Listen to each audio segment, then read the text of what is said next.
எல்லாருக்கும் வணக்கம். இன்றைக்கி என்ன ரெசிபின்னு பார்க்கலாமா? இன்றைக்கி இறால் குழம்பு வைக்க போகிறேன். ஃபஸ்ட்டு ஆயில் ஊற்றிக்கலாம். கடுகு, வெந்தயம் போட்டுக்கலாம் தாளிப்புக்கு. நம்ம சேனலை பார்க்குறவங்க சப்ஸ்கிரைப் பண்ணுங்கள், லைக் பண்ணுங்கள், கமெண்ட் பண்ணுங்கள். அப்போ தான் எனக்கு அடுத்தடுத்து என்ன பண்ணணும்னு தோணும்.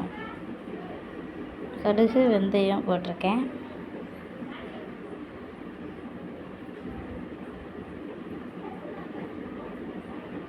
வெந்தயத்தை காமிக்கல, அதனால மறுபடியும் காமிச்சிட்ருக்கேன். அதுவும் கூட ஒழுங்காக வரல. அப்புறம் வெங்காயம், சின்ன வெங்காயம் கொஞ்சம் வெட்டி வச்சுருக்கேன், பெரிய வெங்காயம் வெட்டி வச்சுருக்கேன். ரெண்டுமே போட்டுக்கலாம். இப்போ தான் டேஸ்ட்டாக இருக்கும். பெரிய வெங்காயம் மட்டும் போட்டோம்னா இனிக்கும், சின்ன வெங்காயம் போட்டோம்னா கொஞ்சம் உரப்பாக இருக்கும். அதனால் 2 வெங்காயமே போட்டுக்கிறேன். பச்சை மிளகா 2 போட்டு நல்லா வதக்கலாம்.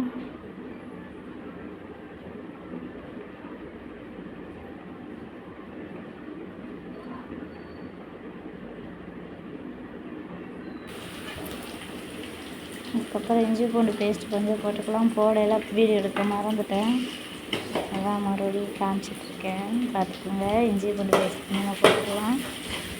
நல்லா அந்த ஸ்மெல் போகிறதுக்கு வதக்கிக்கலாம்.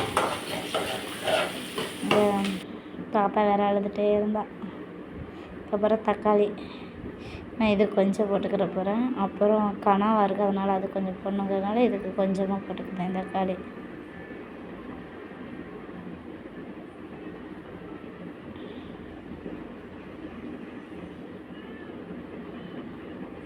நாட்டு தக்காளி தான் நான் எடுத்திருக்கேன். நல்லா புளிப்பாக இருக்கும், பார்த்து புளி ஊற்றிக்கணும்.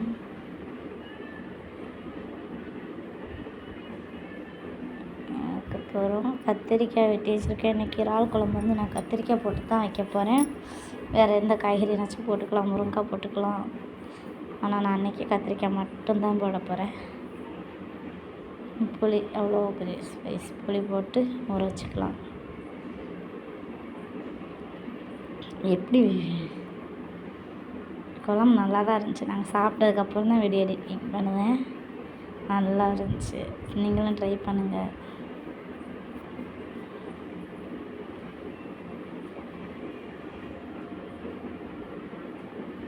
வேறு என்ன பண்ணலாம் அப்படிங்கிறதையும் சொல்லுங்கள். அடுத்தடுத்து என்ன ரெசிபி பண்ணலாம் அப்படின்னு.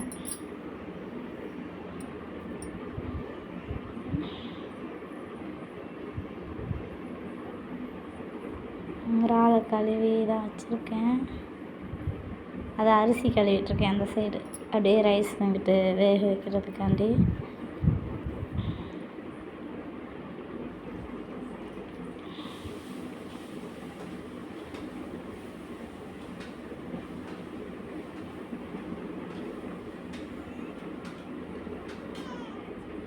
எனக்கு எத்தனை வயசு இருக்குன்னு எல்லோரும் கெஸ் பண்ணி கமெண்ட் பண்ணுங்கள். மிளகாய்த்தூளும், அப்புறம் அதில் மிளகாய்த்தூளும், குழம்பு மிளகாய்த்தூளும், ஃபிஷ் ஃப்ரை மசாலாவும் தான் போட்டிருக்கேன். வேறு எதுவுமே போடலை. அப்புறம் கொஞ்சம் வதங்கினதுக்கப்புறம் கத்திரிக்காயும் போட்டாச்சு. கத்திரிக்காய் வதங்கினதுக்கப்புறம் இறால் போட்டுக்கலாம். இறால் ரொம்ப நேரம் போடக்கூடாது, வதக்கக்கூடாது, ரப்பர் மாதிரி ஆயிரும். அதனால் கொஞ்ச நேரத்துலேயே போட்டு புளி கரைச்சி ஊற்றிக்கலாம்.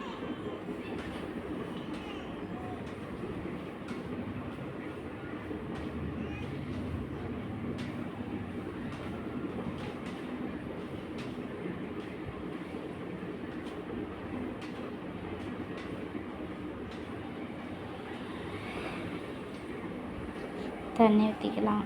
கொஞ்சமாக தண்ணி ஊற்றிட்டு அதுக்கடுத்து புளி கரைச்சி ஊற்றிக்கிறோம். இப்போதைக்கு பாப்பா வச்சுக்கிட்டு புளி கரைக்க முடியாதுல்ல, அதனால் கொஞ்சமாக இப்போ தண்ணி ஊற்றிக்கிறேன். அதுக்கப்புறம் போய் பாப்பா வெளியே விட்டுட்டு வந்து புளி கரைச்சிக்கலாம்.